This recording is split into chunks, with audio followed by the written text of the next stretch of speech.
बीकानेर की गलियों में हल्दीराम ने महसूस किया कि सिर्फ स्वाद ही नहीं बल्कि पैकेजिंग भी ग्राहक को आकर्षित करने में महत्वपूर्ण है। उसने अपने नए भुजिया पैकेट्स के लिए एक रंगीन और चतुर डिजाइन चुना, जिसने दुकान में धावा बोलने के लिए तैयार हुए एक जादुई प्रभाव की तरह काम किया। जब लोग उसकी भुजिया को देखकर उसकी ओर खींचने लगे, तो उसने समझा कि उसकी योजना सही दिशा में बढ़ रही है। अब उसका ध्यान केवल स्थानीय मेलों पर नहीं बल्कि अन्य शहरों तक पहुंचने की ओर था।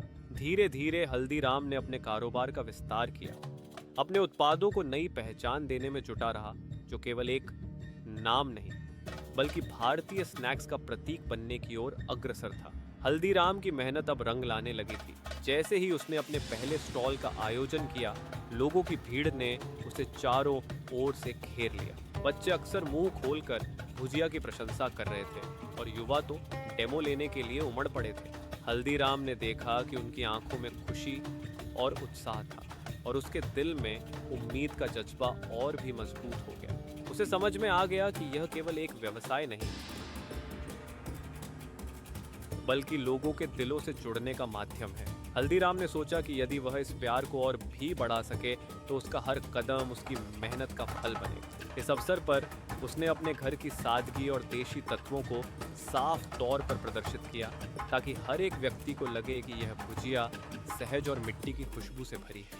हल्दीराम ने अपने स्टॉल को सजाते समय यह तय किया कि हर चीज में उसकी जड़ें, उसकी पहचान स्पष्ट होनी चाहिए। उसने पुरानी बीकानेरी संस्कृति के रंग और उनके तत्वों को पैकेजिंग में शामिल किया। जैसे ही उसने अपना सामान सजाया, उसका मन अपने घर की यादों और माता पिता के समर्थन से भर गया। हर एक भुजिया के पैकेट में प्यार और मेहनत का इंद्रधनुष भर दिया। लोगों ने भुजिया के प्रति अपनी दीवानगी को और भी बढ़ा दिया और उनका प्यार हल्दीराम के मनोबल को और भी ऊंचा उठा रहा था। अब वह जानता था कि उसका सपना धीरे धीरे हकीकत में बदल रहा है। उसने ठान लिया कि आगे बढ़ते रहने का यही सही समय है, क्योंकि सफलता के दरवाजे अब इंतजार कर रहे थे। उसने अपने पास खड़े दोस्तों से उत्साह से कहा, हमने अभी सिर्फ शुरुआत की है, अभी और बड़ा करना है। आगे बढ़ते हुए हल्दीराम ने अपने दोस्तों के साथ मिलकर यह तय किया कि अपनी भुजिया को नए शहरों में पहुंचाने का समय आ गया है। उन्होंने एक विस्तृत योजना बनाई, जिसमें मेलों के साथ साथ स्थानीय बाजारों में भी अपने स्टॉल लगाने का विचार शामिल था। इस बार उन्होंने एक नई रणनीति अपनाई, भुजिया के साथ एक सस्ता प्रदर्शनी पैकेज बंडल करने का। इससे लोग न केवल स्वाद का अनुभव कर सकते थे बल्कि खरीदारी के लिए प्रेरित भी होते थे। जब उन्होंने अपने दूसरे शहर में पहले स्टॉल की तैयारी की तो एक्साइटमेंट हमेशा की तरह थी।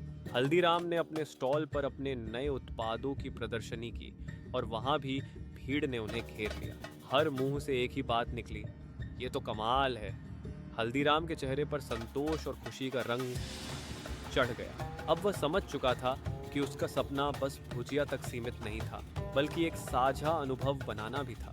अब हल्दीराम ने अपने संघर्ष की सफलता को महसूस किया और उसे यह भी समझ में आया कि अपने ब्रांड को और अधिक लोगों तक पहुंचाने का समय आ गया था।